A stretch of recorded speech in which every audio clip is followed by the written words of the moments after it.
초등부 친구들 안녕하세요. 추석 명절은 재미있게 잘 지냈나요? 즐거웠던 기억은 이제 뒤로 넘기고 이제 우리가 마음을 모아서 하나님께 예배 드리도록 하겠습니다. 우리 다 같이 기도할게요. 하나님 감사합니다. 추석 명절을 잘 지내고 이제 다시 일상으로 돌아와 하나님 앞에 모여 예배합니다. 주님의 이름으로 예비하는 우리 친구들에게 하나님 함께 해주시고 은혜로 지켜주시옵소서. 나는 작고 연약하지만 하나님의 보배를 가지고 있는 귀한 믿음의 사람인 것을 깨닫게 하시고 하나님이 주신 은혜에 따라 믿음으로 우리의 삶을 살아가는 우리 귀한 초등부 친구들 될 수 있도록 도와주시옵소서. 은혜 주시고 함께 하실 줄로 믿사오며 예수님의 이름으로 기도합니다. 아멘. 네, 오늘 말씀의 제목은 나는 보배를 품은 질그릇이에요 라고 하는 제목입니다. 함께 볼 말씀은 고린도후서 4장 7절에서 11절이고요. 우리 말씀을 같이 읽도록 하겠습니다. 우리가 이 보배를 질그릇에 가졌으니 이는 심히 큰 능력은 하나님께 있고 우리에게 있지 아니함을 알게 하려 함이라. 우리가 사방으로 우겨쌈을 당하여도 쌓이지 아니하며 답답한 일을 당하여도 낙심하지 아니하며 박해를 받아도 버림바 되지 아니하며 거꾸로 뜨림을 당하여도 망하지 아니하고 우리가 항상 예수의 죽음을 몸에 짊어짐은 예수의 생명이 또한 우리 몸에 나타나게 하려 함이라. 우리 살아있는 자가 항상 예수를 위하여 죽음에 넘겨짐은 예수의 생명이 또한 우리 죽을 육체에 나타나게 하려 함이라. 아멘. 친구들, 여기에 상자가 있어요.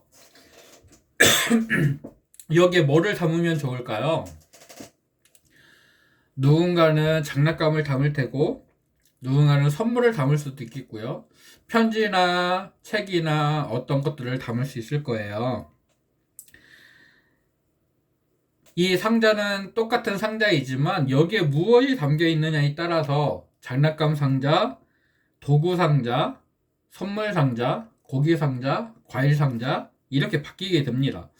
같은 상자인데 그 안에 무엇이 들어있느냐에 따라서 그 상자를 부르는 이름이 달라지고요. 사용 방법이나 포장 방법도 달라져요. 또 겉모습은 같더라도 무엇이 담겨 있느냐에 따라서 그 상자의 가치 또한 달라지게 됩니다. 겉으로 보이는 모습은 같을지라도 그 안의 내용물에 따라서 가치가 달라지게 됩니다. 여러분 혹시 탈무드에 나오는 못생긴 그릇이라는 이야기 아나요? 옛날에 아주 총명하고 지혜로운 랍비 선생님이 있었습니다. 그는 아주 지혜롭고 총명한 사람이었지만 안타깝게도 가지처럼 큰 코에 눈은 양옆으로 찢어진 아주 못생긴 사람이었어요. 어느 날 랍비가 왕의 딸 공주를 만나게 됐을 때 공주는 랍비의 못생긴 얼굴을 보고는 아주 뛰어난 지혜가 아주 못생긴 그릇에 들어있군요 라면서 랍비를 놀리면서 말했어요. 근데 랍비는 화를 내지 않고 공주에게 왕궁에 술이 있습니까? 라고 물어봤어요. 공주가 그렇다고 대답을 하니까 랍비는 술이 어떤 그릇에 담겨 있는지 다시 물어봤어요. 공주는 술이 일반적인 흙 항아리 또 술통에 담겨 있습니다 라고 대답했어요. 그러자 랍비는 매우 놀라우면서 고귀하신 공주님이 왜 귀한 술을 금이나 은그릇이 아닌 그런 보잘것없는 그릇에 넣어 놓으십니까? 라고 말했어요.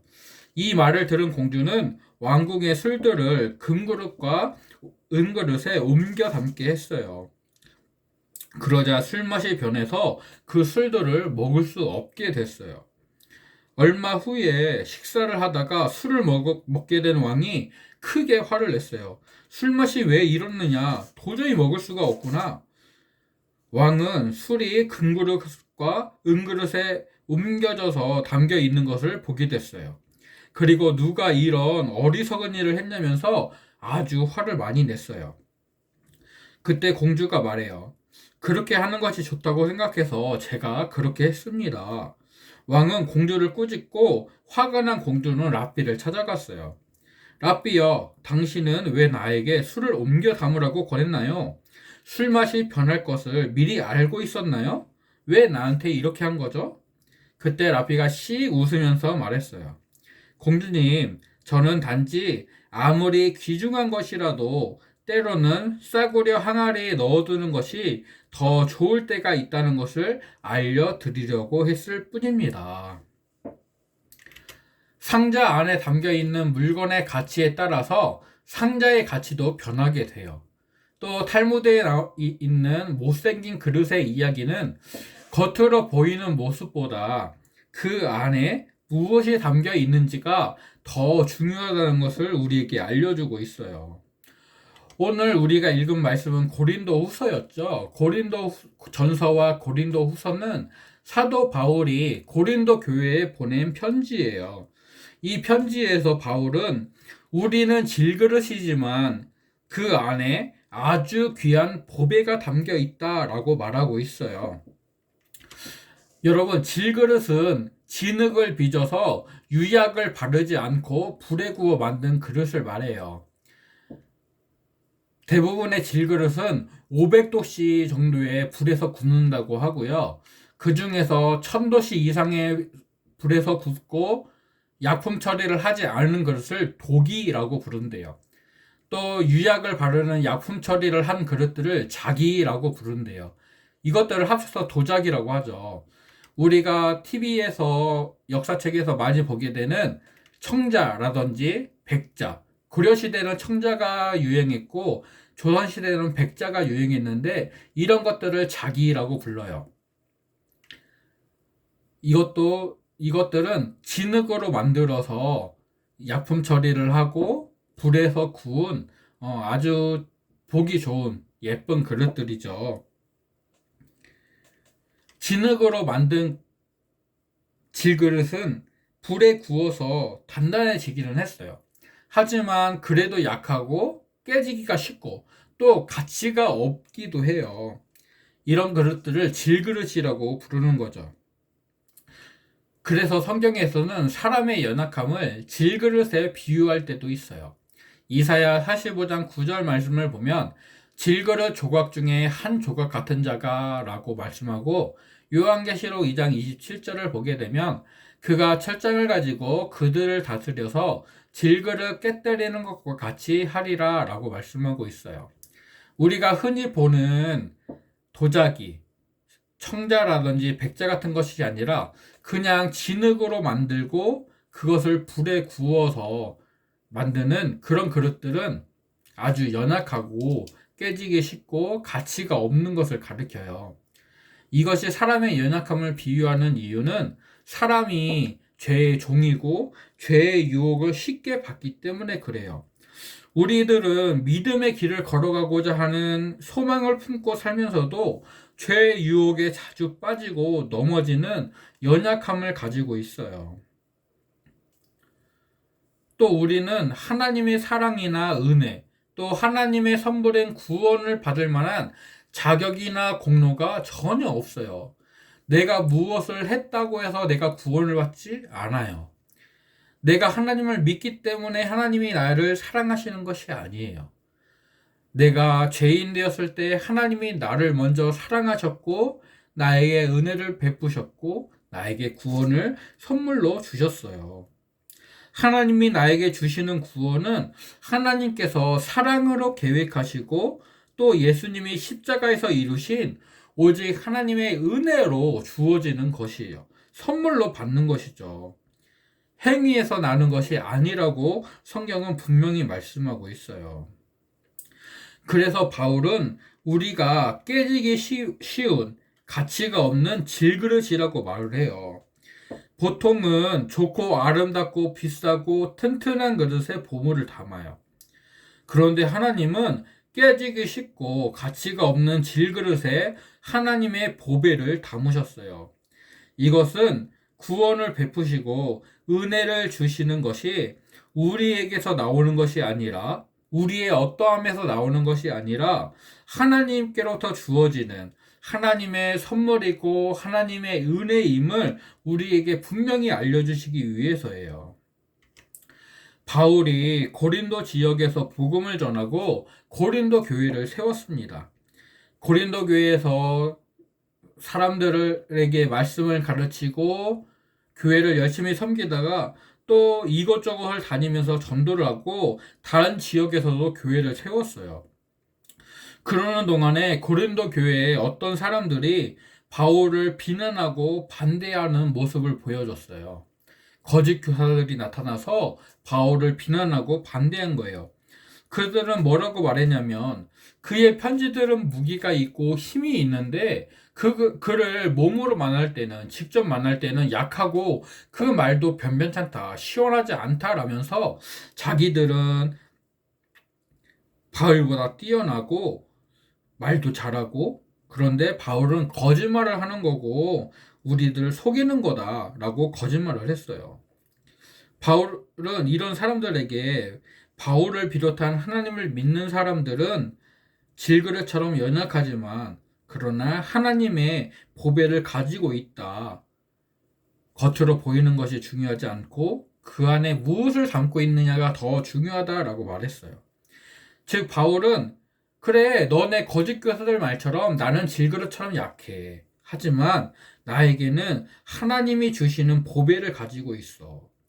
나는 하나님이 주신 보배를 가지고 있는 보배로운 그릇이야 라고 말하는 거예요. 약하고 가치 없기만 한 질그릇이 아니라 약하지만 보배를 가지고 있는 귀한 질그릇이 되는 거죠. 하나님이 주시는 보배는 바로 예수님의 생명을 말해요. 하나님께서 나를 구원하시려고 예수님을 이 땅에 보내시고 십자가에서 대신 죽게 하셨어요. 이것을 대속이라고 말하죠. 하나님이 예수님을 통해 나를 대속하셨어요. 나의 죄를 대신해서 죽으신 예수님은 죄와 사망의 힘을 이기시고 3일 만에 다시 살아나셨습니다. 우리들은 예수님을 믿음으로 인해서 죄와 사망의 법에서 해방을 받았어요. 이제 우리는 생명의 성령의 법을 따라서 하나님의 은혜로, 하나님의 사랑으로, 믿음으로 살아가게 되는 거죠. 우리들은 질그릇처럼 연약해요. 믿음으로 살아가지 못할 때가 많이 있어요.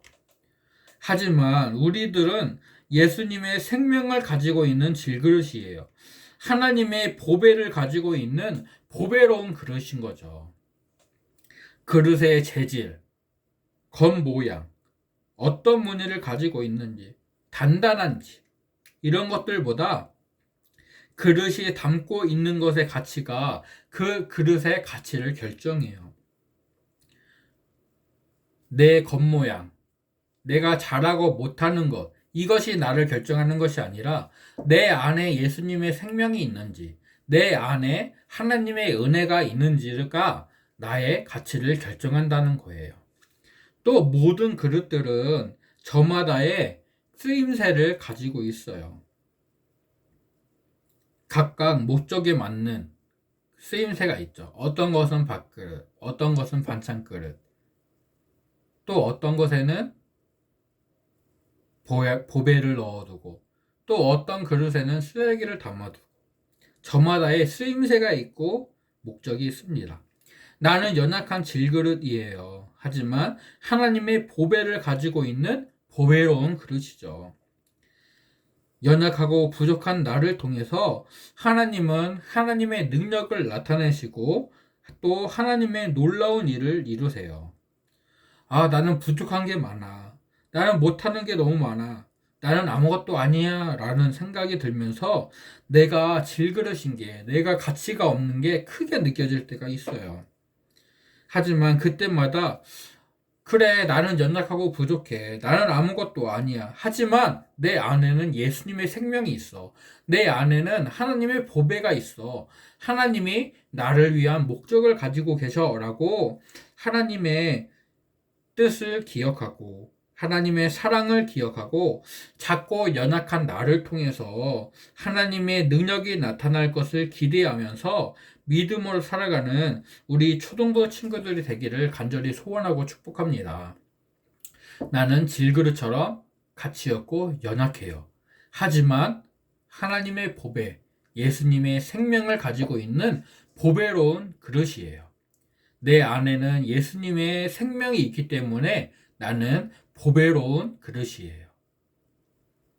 나는 보배로운 질그릇이에요. 나는 작고 연약하지만 하나님이 나와 함께 하시고 나를 보배롭게 하셨다는 것을 기억하고 늘 하나님과 함께하며 그 은혜로 믿음의 삶을 살아가는 우리 초등부 친구들이 되기를 간절히 소원하고 축복합니다. 기도하겠습니다. 하나님 감사합니다. 오늘 이 말씀으로 우리에게 주심을 감사합니다. 하나님, 나는 작고 연약한 가치가 없는 질그릇 같은 존재입니다. 하지만 하나님이 나를 사랑하셔서 나에게 은혜를 주시고 또 예수님의 생명을 주셔서 보배로운 그릇으로 삼아 주셨습니다. 하나님의 보배를 가지고 있는 보배로운 그릇이 된 것을 기억하게 하시고 나를 보배롭게 하시는 하나님과 늘 함께하는 우리 친구들 될 수 있도록 도와주세요. 예수님의 이름으로 기도합니다. 아멘. 네, 우리 친구들 이번 주에도 우리 친구들이 해야 될 일이 있어요. 미션이죠. 자, 오늘 말씀에서 보면은 나는 질그릇처럼 가치 없고 연약해요. 부족하고 못하는 것들이 있어요. 내가 못하는 것, 내가 약한 것, 나한테 부족한 것들을 한번 적어보세요. 많이 있을 수도 있고 적게 많이 생각날 수도 있고 조금 생각날 수도 있지만 5개 이상을 적어보도록 해요. 그리고 그 다음에 하나님이 나에게 은혜로 주시는 것들, 우리가 얼마 전에도 미션을 했었는데 그래도 하나님이 나에게 은혜로 주시는 것들을 또 적어봐요. 그리고 나서 마지막에 그렇게 쓰는 거예요. 그래서 나는 하나님의 보배로운 그릇이에요. 나의 부족한 점을 쓰고 그래도 하나님이 나에게 은혜 주신 것을 써보고 그리고 하나님께 나는 하나님의 보배로운 그릇이에요 라고 우리 친구들이 글을 쓴 다음에 기도를 했으면 좋겠어요. 하나님께 감사하는 기도를 올려드리고 그 쓴 것들을 목사님한테 사진을 찍어서 보내주세요. 오늘의 미션은 그것입니다.